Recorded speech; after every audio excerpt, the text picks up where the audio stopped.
97, partly cloudy. Cumulonimbus, SPF 85. By the way, all previously reported temperatures are in Fahrenheit.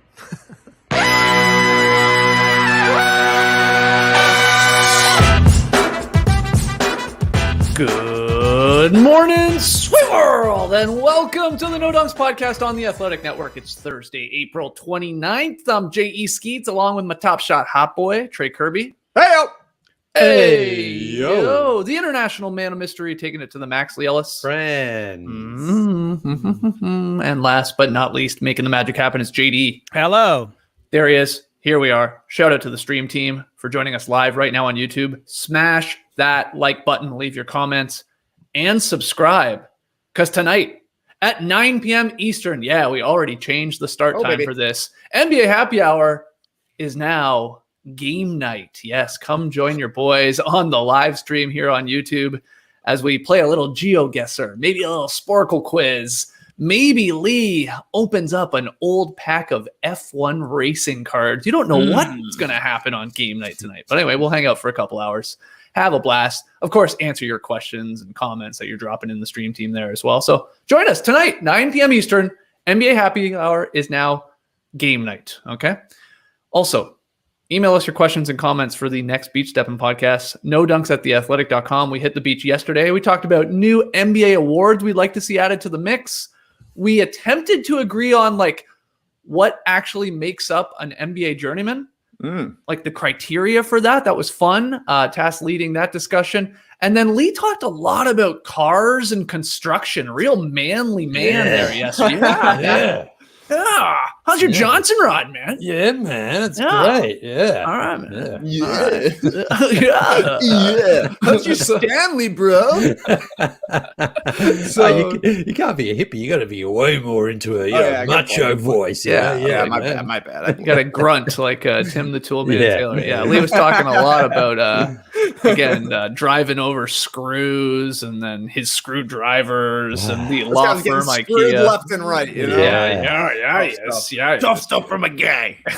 So go check out that Beach Steppin' podcast that we posted yesterday. And finally, grab your sweet No Dunks merch over at nodunks.com. Okay, on today's show, we got Tweet of the Night. We got Pick'em Results. Though maybe we'll just skip that. You know, I think we'll just gloss over that today. Nothing important happened. Yeah, we're going to run back some What You Got fun. We had a blast doing that yesterday. Got some other ones for you guys today. And we'll get to the big games and the big news from a very busy Wednesday night in the association. But first, wedgie number 44. It was a prime time wedgie. Paul George. Nice wedge there underneath sort of the rim, lodged in there against the backboard. So beautiful shot there. I love that camera work. And here we are. Go to wedgietracker.com. Up to 44 wedgies on the season. We're getting closer and closer to that magic number 50, and then we're going to try and set the all-time record on pace for 55. We're loving it. So great stuff there from a very entertaining game from the Clippers and the Suns. And that's the first game we're starting with here, Lee. The Suns, the headline is the Suns clinch their first postseason berth in 11 years.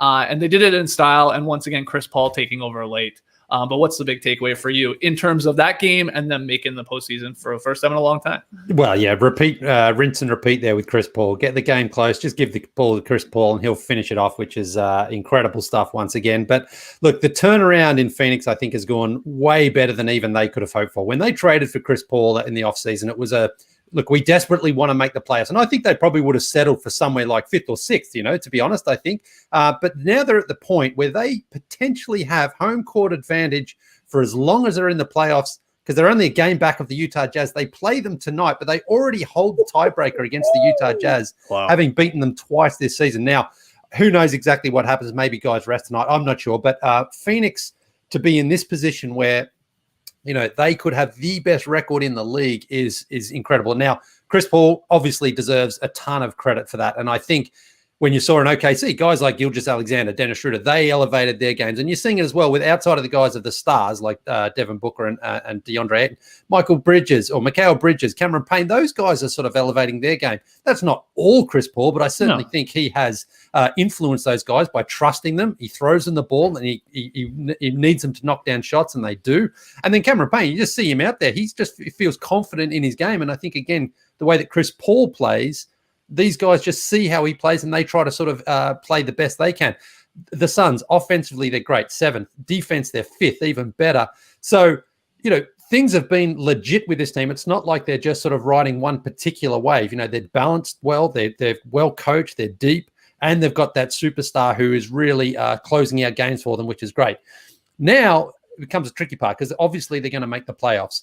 And Skeetsy, better than anybody, after a long playoff drought, the Raptors made the playoffs, remember, for their first 2 years, home court advantage, probably went into both series favorite, and they lost in that first round. So that's going to be the real big challenge here for the Phoenix Suns. I know the Suns fans don't want to hear that. They don't want to hear that. They're like, hey, stop hating on the Suns. The big difference is the Raptors didn't have a Chris Paul in that situation. Lowry, I think Lowry had made the playoffs once, but obviously hadn't gone all that far, and he wasn't at Chris Paul's level. But that's where the Suns do have a big advantage. They're going to have a guy who's going to be 36. He's a veteran. He's played over 100 playoff games. And not all of those have been great, let's be fair. But it certainly feels like he's the sort of guy who is going to be able to at least steer them in the right direction. So I think this is great. And I'm excited for Phoenix. It's been so long and they're back. They're in the playoffs. And now it's just going to be, okay, can they translate what's happened in the regular season into playoff success? And what is a successful season? Do they have to make the conference finals? I don't think so, but I certainly think they have to go further than the first round at a minimum to really make something out of the season. But it's been an incredible turnaround, way better than I think anyone realistically predicted. Yeah, Suns have not been there since 2010 when Nash is throwing oops to Amari Stoudemire trade. It's a long time. 10-season drought there, tied for 5th longest. Those guys are literally coaching together at this point. Wild stuff. And so here they are. But Chris Paul, 28-10 last night. Clippers, they didn't know what to do with them again in the fourth quarter. He hit 5 of his 8 shots, scored 15. When it got tight, when the Clippers pulled within 1, it was Chris Paul once again, making consecutive tough baskets there to close it out. He is the closer here. And you said it, Lee. I mean, they're 1 game back of the Utah Jazz. Let's say the Suns get the number 1 seed, the best record in the NBA. Chris Paul comes there in the first season, gets the best record. Well, look at a few former MVPs for Phoenix Suns that have done that before. Barkley in his first year with the Suns, right? 1 MVP, leading the league's best record there in Phoenix. Same with Steve Nash, his first one, returning to the Suns in his case, winning MVP and leading them to the best record. A lot of us think Jokic is going to win MVP, and we're going to get to him and what he did last night. But, Trey, if the Suns do have the number 1 record, does Chris Paul have any chance over the final 10? Or even, I guess the question, does he have any chance to get top 3, top 2 with what he's doing here recently? And again, the caveat, the Phoenix Suns having the number 1 record in the league. Well, Skeets, now that you mentioned the historical MVPs that the Suns have, I think that Chris Paul's going to win it because Charles Barkley shouldn't have won the MVP in 1993 and Steve Nash shouldn't have won it in 2005. So maybe they'll give it to Chris Paul because this belongs to Nikola Jokic, but this guy's going to get some votes, no doubt about it. And I think you're right that top 3 is certainly in the mix at this point as... Chris Paul has certainly put the team on his back for the fourth quarters, and the way he is he's showing out and doing it every single night. And if they get the number 1 seed, those are some good arguments, especially considering when you're looking at who's going to come in third right now. Anyways, you're probably saying Jokic, then Embiid, and then third is maybe a toss-up. Steph Curry, I would think, was kind of leading that for a while, but the Warriors obviously are scrapping to stay in the play-in tournament. Giannis obviously has a case for number 3 as well, but it feels like we're just going to kind of ignore that right now. Meanwhile, the Bucks are kind of, playing 500 basketball, just waiting for the playoffs, which is really where Giannis needs to show up. So yeah, I can certainly see people talking themselves into Chris Paul at least being a top 3 MVP candidate because it's impossible to deny the impact he has. Just look at Frank Kaminsky. The guy's played 35 minutes in the past month, scored 13 points in 13 minutes in the first half last night. They're just like, hey, we need you to shoot your threes and do your Frank Kaminsky stuff. He's like, all right, I got you. Chris Paul getting the MVP chance. No surprise. He should be there, but I don't know. Less and less, I'm thinking it's a crazy idea to give Chris Paul some MVP votes. Well, what you're saying there, Trey, is I saw Kazim had a tweet last night that said, Chris Paul got to blame Steve Nash for not getting real MVP consideration because folks are hell-bent on never letting that happen again. And there it is. Any truth to that, Lee? Like, does Nash winning, his MVPs, like, does it help or hurt a guy's chances like Chris Paul, where the stats are not blowing you away, but of course it's like what he's done, the impact on that winning culture, the intangibles, whatever you want to call it. It is similar to Steve Nash in that sense. What do you think about like that tweet and that idea? Yeah, I mean, I think Steve Nash went back to Phoenix largely because Mark Cuban didn't think his back was going to hold up, and so he didn't want to re-sign him. And so the Suns said, we'll take him. And then he rejuvenated that Suns team. And I don't remember if they finished with the best record or not in the Western Conference. They were certainly up there. But they seemed to, when he came back, all of a sudden, he was exactly what they needed for Amari Stoudemire and Sean Marion and Raja Bell. Raja Bell was that sort of guy who was like, all of a sudden, he's just shooting threes. And it's like, this guy's great playing alongside Steve Nash. So, but I think with Chris Paul, it's more the fact that the Suns were like, they had a good bubble, of course. And it was like, okay, he's there and he improved the Thunder.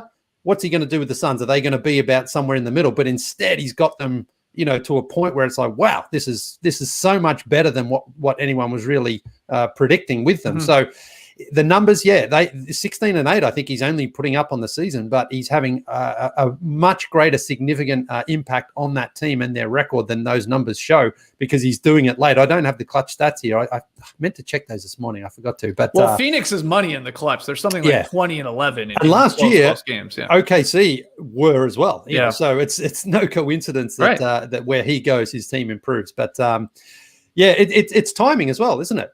Because he's playing so well right now that is, the freshest. Recency bias certainly plays a factor. Jokic and the Nuggets are doing well, certainly since Jamal Murray went down. But it's almost like we've been talking about him so much that maybe he has dropped a little bit in the. We've been talking about him in the MVP conversation for so long that we need to get him out of the MVP conversation. The guy made a huge clutch play last night. I know, but if he had faltered here when Jamal Murray went out and the Nuggets lost a bunch of games, then this gets really interesting. But that didn't happen. So, that's why. What we're going to make our award picks on tomorrow's Drop podcast, by the way. We're doing that tomorrow. We'll do our top 5 ballot, all of that. But he didn't. Like, he didn't fall off at all was the problem. I know, here. but I just think that Chris Paul is definitely, of course, at the MVP table at this point. I'm with you on that. Yeah, and that's what I'm saying. In the more recent games, in the recent history, we've seen him step up and hit those shots late, win those games for his teams, and that just elevates him in the conversation. That's all I'm saying. Yeah. No, Chris Paul, believe it or not, has finished top 7 in MVP votes like 8 times, like a lot. Which surprised me a little bit in looking into that.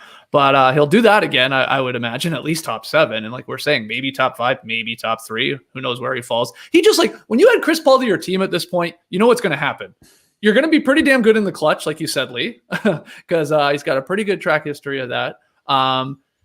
He's going to steady the pace, which is where the Suns are. They play somewhat slow. They rank in the bottom 3rd because that's, again, Chris Paul just has his fingers over everything that you're running out there. And then you're going to protect the ball because he's incredible at that. So they're a really good team passing the ball, 4th in assists. They don't turn it over a ton. Awesome, sort of assist to turnover ratio there with them. And again, that clutch factor. That's what you're getting from a Chris Paul-led team right now at the point guard. And this is wild that they might have the best record in the league, or at least chasing the Jazz. So fun stuff there. Really fun game. Now, Clippers, I hope these teams meet somehow in the playoffs because they don't like each other. Yeah. Which is great. There's some animosity there between especially like Booker, CP3, and then sort of Paul George.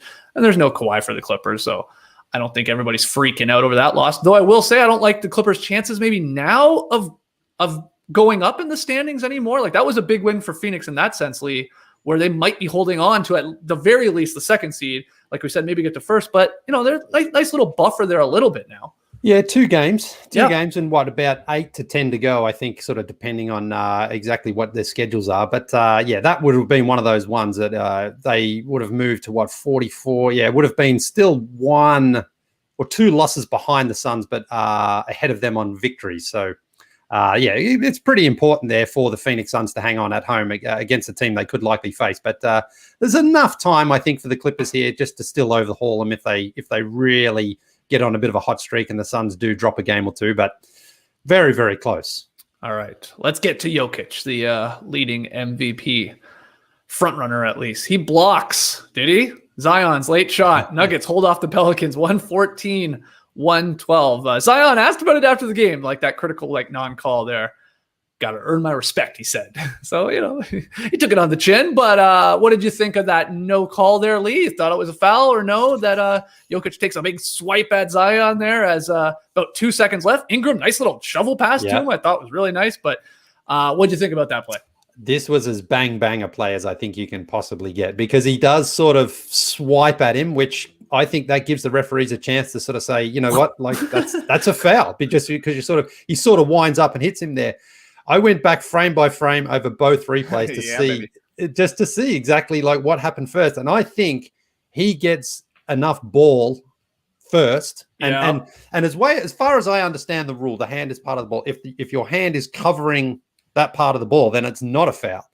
And I think he gets enough of that. There's a little bit of collateral afterwards with the sort of hand coming down and the head a little bit. Yeah. But overall, I'm kind of like, I think that's actually fine. I think it's fine, that call. He gets enough of it there for me to be like, the refs made the right call on that play. So, the Pelicans obviously upset, not happy. I was hoping Zilla would have a little write-up on it this morning, because he's usually pretty accurate. He didn't really say anything. He just said, it was like one line. I was like, come on, Zilla, give me some more of that. But overall, I think you could make the case there's a foul, but I think it's about a 52% non-foul, 48% probably a foul. I lean Jokic and the Nuggets' favor, and for the refs to not, they decided they weren't going to. Well, he still would have had to make free throws, of course, but well, that's what's funny about it. I feel like Jokic was almost trying to foul him in a weird way, just put him at the line, like at least we're not giving up the dunk or the layup here. I think he even said that after the game. He's like, well, I'm just going to at least foul, at least take a hard swipe at this. Yeah. And maybe I hit ball, which he definitely does make contact. And at the very least, I prevent him from tying the game up and make him earn it at the line. So it's a close one there. But what do you think, Trey? Clean, super clean, to be completely honest. Yeah, I mean, Zion, maybe in 5 seasons, he gets that call, I would say, when he's one of the faces of the league even more so. But Nikola Jokic is your MVP right now, so he's getting the calls. And I thought maybe he touches Zion's hair a little bit at the top, but he doesn't even get a lot of hand, I don't really think, on this block. He gets the ball pretty cleanly when you see it from behind. It just looks like a massive swipe, because it is a massive swipe. But I did love Jokic's reaction afterwards, just walking back to the bench like no big deal, just like he hit a game winner. All right, game-winning block. See you later. But some great quotes from this afterwards. Stan Van Gundy said, I do think that strength gets punished in this league a lot more than quickness. If you're able to go through contact a little bit, it's called differently. If you fall down every time you're hit or you flop, you get calls. That's just the way it is. It's not just Zion. That's just the way it is. Things will never be the same. Now, obviously, Stan Van Gundy was Dwight Howard's coach. Yep. Dwight Howard went to the line a whole bunch of times. He got fouled a lot. But big guys do get refereed differently, I do think. And to be quite honest, Zion did go down to the ground on that foul call, right? Or on that shot attempt right there. But do you guys agree that a strong guy gets officiated differently?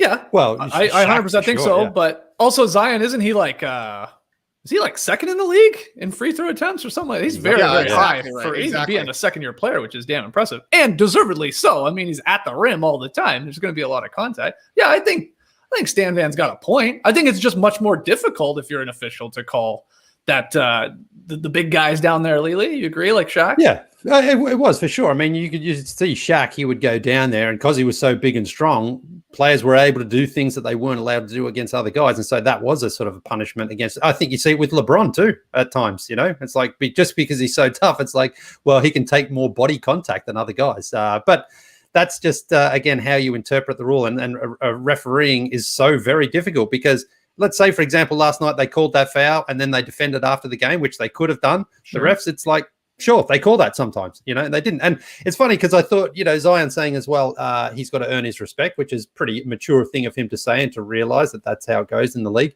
And I thought maybe he could have tried to sell it a little bit more, but he sort of did. I mean, he goes down, he hits the ground. So, there's some physicality on the play. But, Yeah, it's overall, I think it's just it was the right call. But you can see why Pelicans think, well, that's automatically a foul because there was the sort of the arm connection there. But he gets it clean enough at the start, and great defensive play from Nikola Jokic. I mean, the Nuggets almost blew this game, right? They were up 9 with like 45 seconds to go.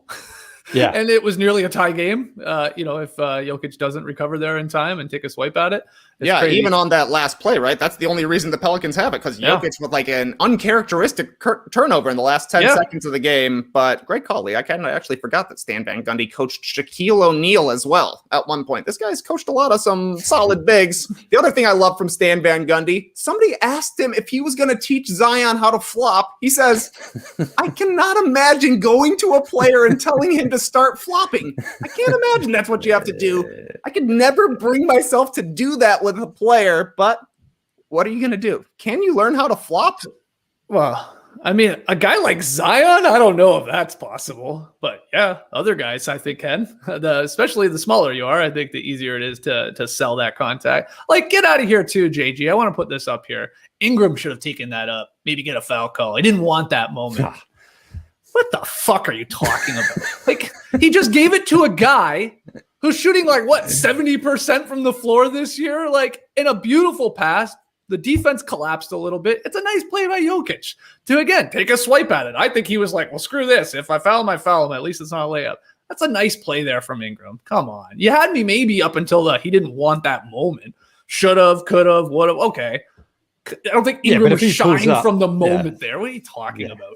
Yeah, I mean that is. I think that is actually the right play from Ingram, because you can see he might have been like, maybe I want this moment, but instead he found his teammate who was rising up, and it nearly paid off. Look again, he could have taken a floater, yeah, absolutely, and maybe would have hit it, sure, but he was shoveling it to a teammate who shoots goddamn the highest percentage we've ever seen for a second-year player. How is that a bad play? It's a great play. I don't know, Skeets. I would have liked to see a Denzel Valentine from Brandon right there. Just pull up from 35 feet. Why not? Let it rip. All right. So our final sort of games here, I'll lump them together because it's the hottest thing in sports right now. It's the race for the 10th seed. Nobody's talking about it and covering it like we are at No Dunks. So last night, a few teams in the mix, of course. Julius Randle and the Knicks beat your Bulls, Trey, 113-94 for their 10th win in 11 games. Bulls are trying to get into the play-in tournament. And then meanwhile, the Wizards trying to hold on to that 10th seed. Well, Beal and Westbrook balling out again. They led their team, the Wizards, past the LeBron-less Lakers 116-107. TK, how you feeling about your Bulls' chances here with the Wizards win and a Bulls loss there? What do you think? I hate to say it. The Knicks are more back than the Bulls. And the race is over. Ooh, wow. Calling it. Yeah. I don't know. The Wizards are playing too well right now. I can't believe I'm saying that. The Wizards are playing too well right now. They've got the leading scorer in the NBA and the leading assist man in the NBA. This is ridiculous stuff. I did think it was interesting, though, that ESPN flexed this Bulls-Knicks game for Lakers-Wizards, and then the NBA called in some refs to fix the game for the Knicks, thinking that nobody would see it. But I was watching, and I saw those dastardly Knicks hitting Daniel Tice in the face time and time again, something that Celtics fans literally warned me about. They're saying Daniel Tice is going to get hit in the face all the time, and he will never get foul calls. That's exactly what happened. I'm kidding. The Knicks bullied the Bulls completely. In the fourth quarter, they really went to another gear defensively. The Bulls couldn't get it done with no Zach LaVine. Randall had 8 in the fourth, quickly had 11 in the fourth. They were incredible, and guess what? I'm legitimately happy for all my Knicks fans, friends, Jason Concepcion, Seth Rosenthal, Jack Settleman, and of course, Lee Ellis. Watching that game last night, man, it felt good in my heart. I can't deny it to you guys. Wow. Seeing the Knicks have a starter out there that nobody wants starting, I loved it. Elfrid Payton, you're the new Keith Bogans. Why are you starting all these games? Because Tom Thibodeau's there. I love that part too. 3 huge parts of the 2011 Bulls in Thibs, Rose, and obviously Taj Gibson. And of course, I love seeing Julius Randle in the game taking threes with the Knicks up 20 and a minute and a half left. I was like the Rudy guy. Slow clap. I remember this. This is my kind of shit right here. I'm going to have to take some lessons in how to become a Knicks fan because that was nice last night. I can't deny it. The Knicks are back. and the Bulls are blowing it. I saw a stat. They haven't been over 500 in the past 4 seasons. Whoa. Yeah. Wow. Yeah. So they've never actually been back at all. You've been lying this whole time. When you put it that way. It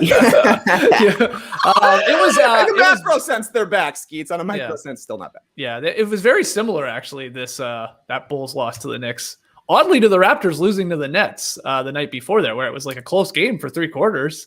They're in it, and then like the Knicks did to the Bulls, the Nets did to the Raptors, just put the clamps on them and just ran away in the 4th quarter, and it was like a bit of a dominant win there. And those 2 teams not looking good, Lely. Your Bradley Beal is going to be in the play-in tournament for you, man. You must be happy.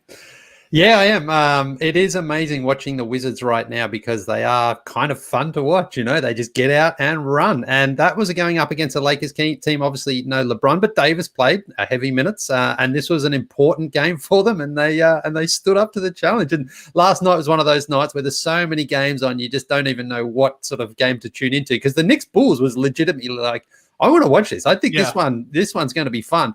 And Emmanuel quickly, he's quickly becoming, well, no pun intended there, but one of my favorite guys to watch because he just gets out there and flings it. Yep. He doesn't care where he is on the court, and he's got the he's got the hype going as well. So I think he's going to quickly become a fan favorite there of the Knicks because he just goes out there and believes in himself. For a rookie, he's not afraid of the moment. He's not afraid of where he is on the court. If he's open, he's shooting it, and it's going in. So that was great. But yeah, the Wizards, this is a big turnaround as well because they were just so gross to watch earlier this season. And it was like Beal putting up just those. Remember, he went on that run where he was just putting up 40 every night and they were losing. It was like, what's the point? And now they're, playing at the right time. And they're going to be tough in that first playing round. Whoever they play, they're going to feel pretty confident against because, you just have to play hard, and they do that right now. And they've got the 2 stars that are tough to defend. So I don't know where it's going to go for the Wizards, how this season's going to end. But certainly Westbrook, again, another triple-double. Being in that sort of like, everyone's written us off. No one believes in us. Westbrook kind of loves that situation. Yeah, so true. I don't know who they will face. I mean, it does change. Well, they're likely going to play the Pacers if that stays a 9-10 game. Yeah. So I think most people would take Washington the way they're playing right now. Pacers are struggling. Yeah, exactly. So then the Wizards move on to then likely play the loser of like a Heat Hornets game. It could be still the Celtics in that game. Let's call it Heat Hornets. Let's say the Hornets lose that game. So yeah. Wizards Hornets to see who gets the 8th seed. Again, I think most people would probably be backing Washington right now. You're right, Lee. Like they might be one of the favorite teams to get from the play-in tournament actually into the playoffs. I think it's fair. So for sure. And then if we got Westbrook versus Harden and Durant in that first round, I said that a couple days ago. I was like, sign me up for that. I mean, that'd be at least a juicy storyline to a 1-8 matchup. Yeah. At the very least. So all right. Not looking good for the Bulls. Not looking good for my zombie Raps as they continue to sort of lose ground here on the Wizards. We almost got to hope at this point, Trey, that the Pacers just like keep losing from here on out. Maybe that's more likely, right?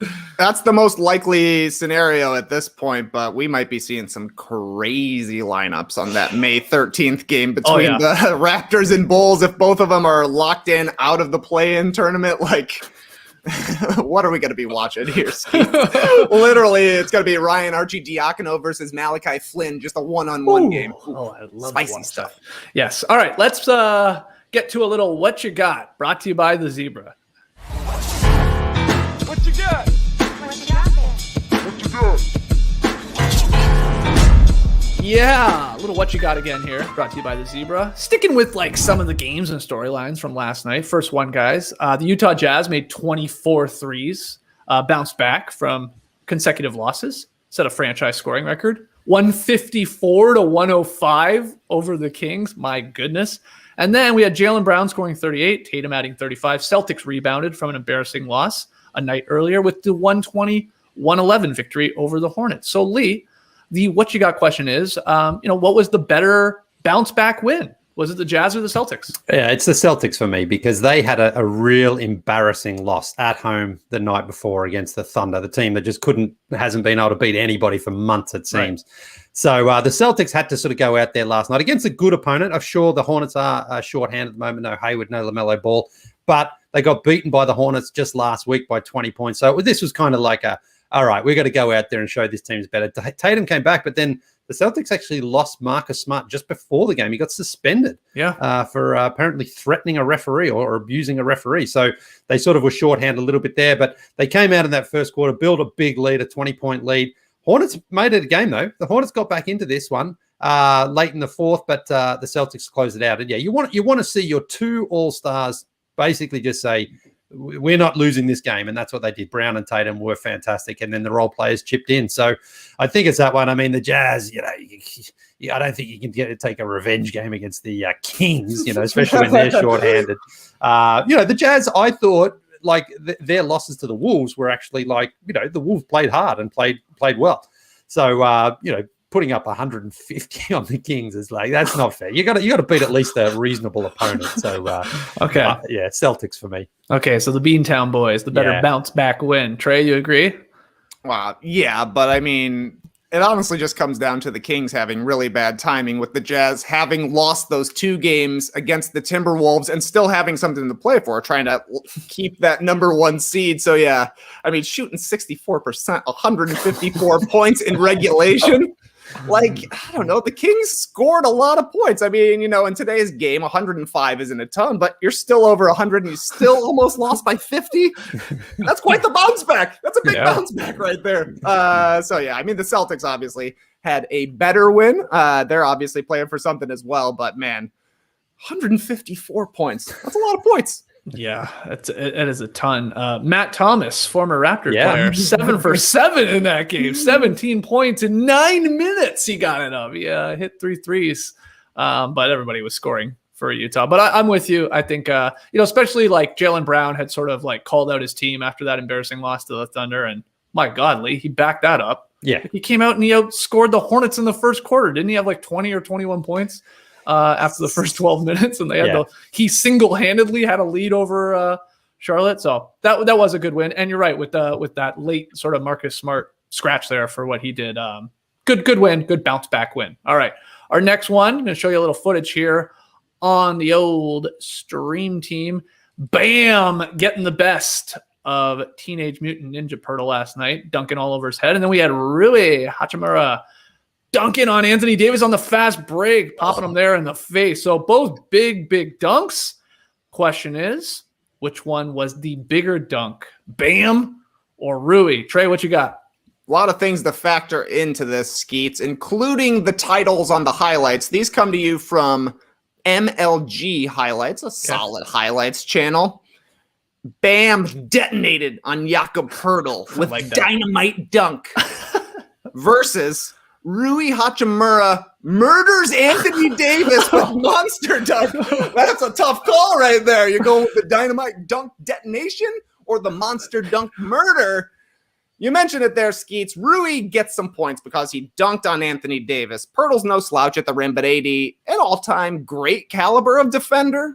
Still returning from injury, so maybe not at his peak prowess, but nonetheless, you're taking AD as a defender over Poeltl. I do think there's a little more ferocity for Rui Hachimura, but I'm ultimately going to go with Bam here because, as you said, Skeets, Rui basically punches AD in the face as he's going up for this dunk, which makes it look awesome, especially the pictures of it, like Anthony Davis just flailing back. He's grabbing his nose afterwards, but not quite as clean of a dunk for Rui. Bam is just straight up body to body with Poeltl up at the top, and then, of course, he simply detonates him with a dynamite dunk. So give me Bam, a dynamite dunk from a guy named Bam. It's perfect. Okay, Lee, what you got, Bam or Rui? Well, I think Bam's was probably a bigger dunk, but Rui gets Anthony Davis. I think that's one you want for your highlight reel, especially because Davis is kind of, hurt after the play. He's like that. So it's like you got him and there was no foul but call. it's like the fast break variety poster. Yeah, which, but it's I always Davis. am like, it's not as crazy to me. I think Bam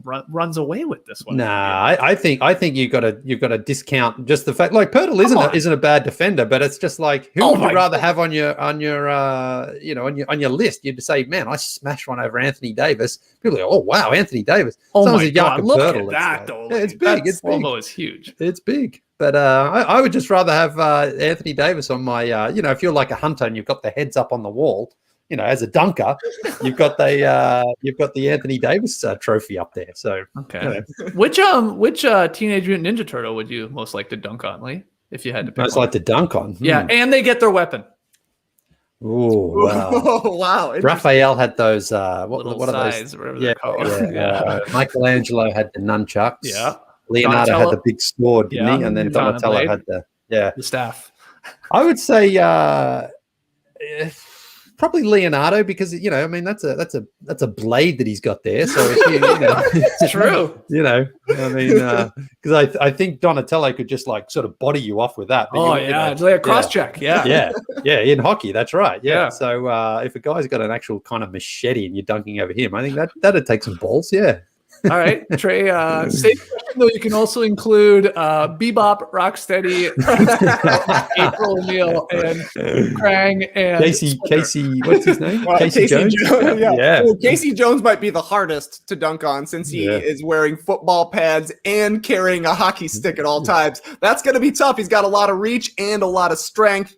I think it would be most fun to dunk on Raphael because he would be so pissed if you dunked on him. He would get up, probably stab you with a sigh, and then he's ejected, and now you got a ball against April O'Neil. Easy.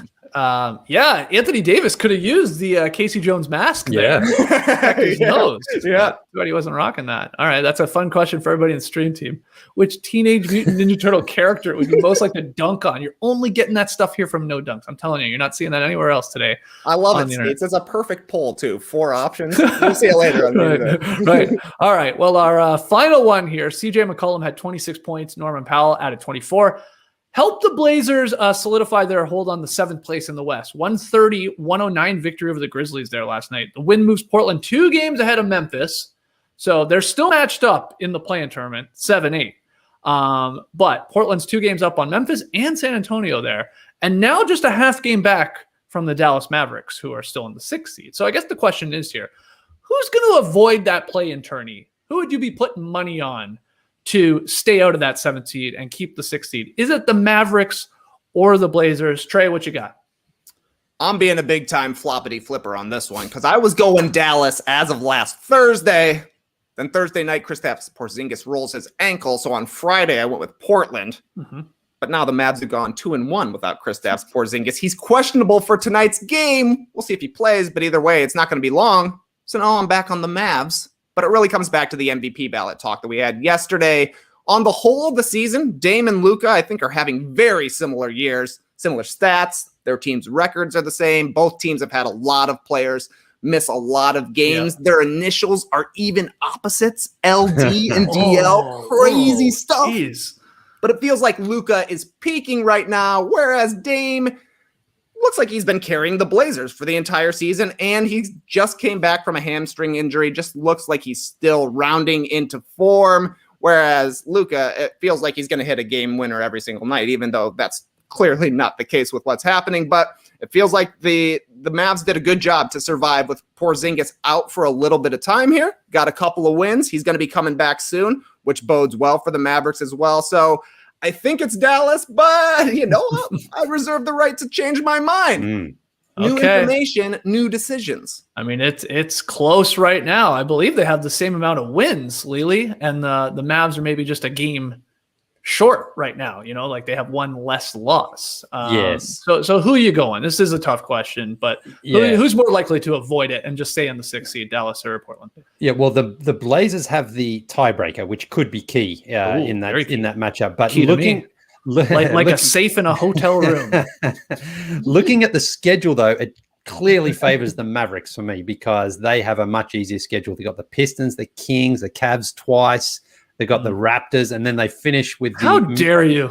They finish with the Minnesota Timberwolves, whereas the Blazers have still got like Brooklyn, Boston, the Lakers, the Spurs, the Jazz, the Suns, and the Nuggets to close out. Holy crap. Now we know as well, like sometimes those last 2 or 3 games, there's literally no one playing for teams. It just sort of depends on where they are in the standings and if they just want to get their guys a little bit extra rest. But just looking at that, I would say the Mavs have a more winnable schedule. So I think they get in, and I think that they avoid the play-in, which I believe was the question. Yes, I think the Mavs avoid it. Okay. Look, I'm already getting like sort of like chills in trying to figure out who I'm going to be taking in like playoff matchups. And like, because we like, of course, like everybody, we're going to do like playoff previews and ultimately predictions and like, oh, Team X in 4 games, Team X in 5 games. Team X it's like, I don't know. You start looking at some of these matchups already. And a big part of it, like, let's be honest, is because the Lakers are so far down and then they're going to be adding LeBron.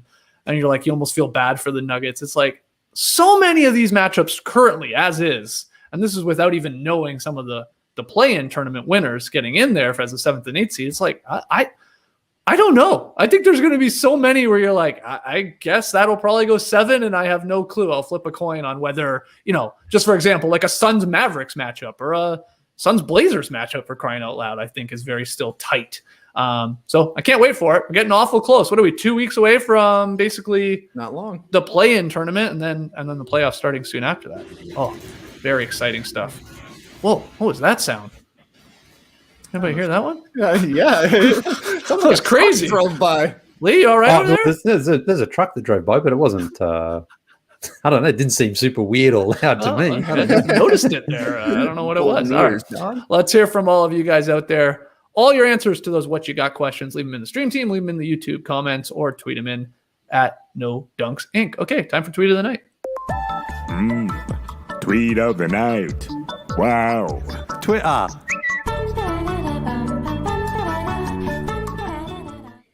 Pretty simple tweet of the night for today comes to us from Tim Reynolds of the AP down in Miami. It's simply a picture of what may be the greatest misspelled jersey in NBA history. Dwayne Dedmon wearing the Miami Vice two-tone jersey, and it's spelled Dedman,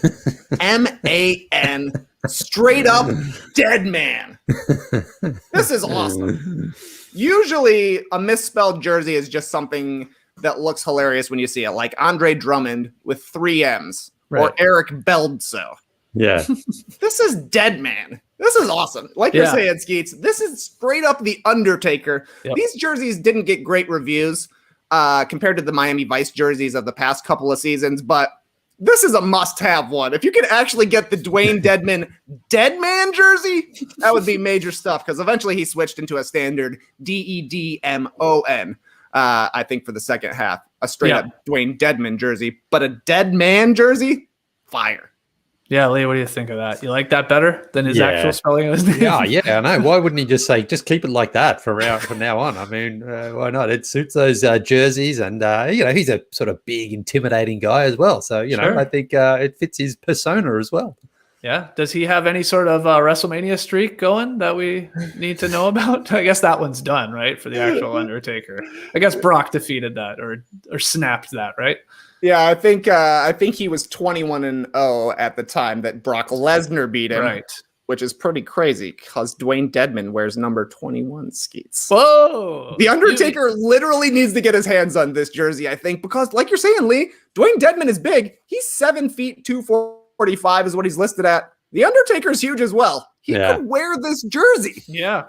Dwayne Dedmon needs to hook up the Undertaker is what I'm saying. Yeah, the Undertaker played hoops too, didn't he? Like back in probably his high school days, because he was a big dude.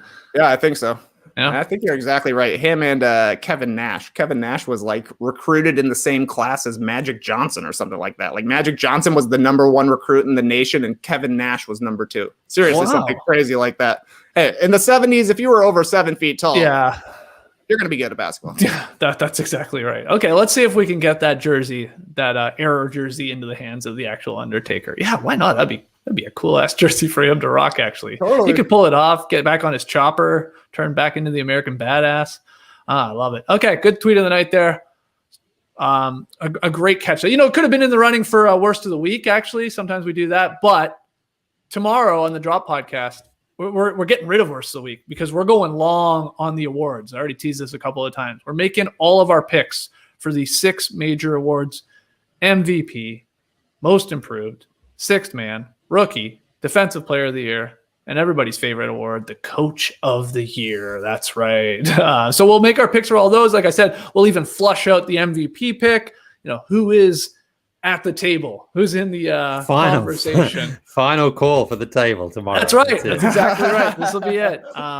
So we'll start doing that. But that stuff usually takes a while. So, we're just going to get rid of a couple of the other things that we sometimes have in the Drop podcast. Also, JD's still trying to basically flip a house over there. We're going to start a little earlier tomorrow too. If you want to join us live at 9 a.m. Eastern on YouTube for the Drop podcast.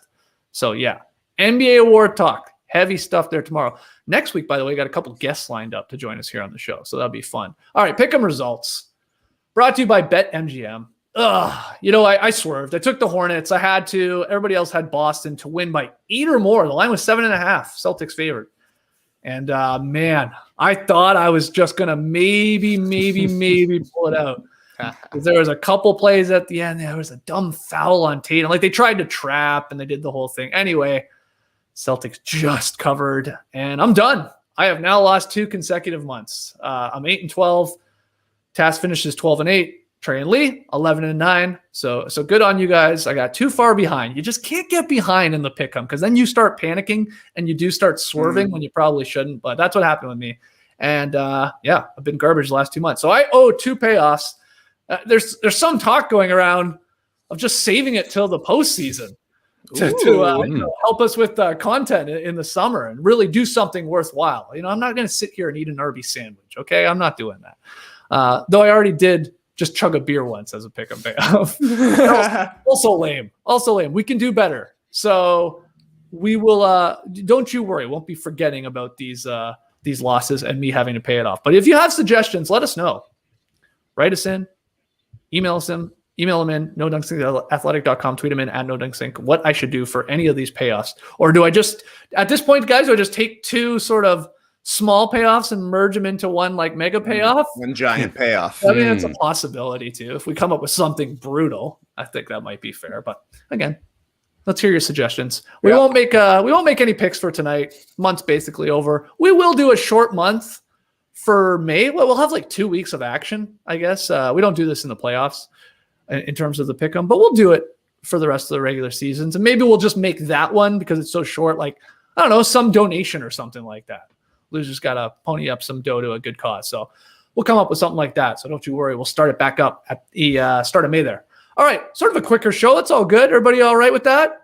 Guys good? Want to get out of here? I don't know. You want to just tap dance for 13 minutes? Yeah. To an hour? Not really. We're going to have a bit of a shorter one here. Again, JD's very, very busy. Hey, Anyway, we've got a little bit of time. I saw interaction with Chris Hayes there too yesterday because after the tweet that I had saying about him and Dr. Fauci talking a bit of trash to each other. So if anyone's got a contact for Chris Hayes and he wants to come on the show and talk his basketball talk, let him know. Let us know.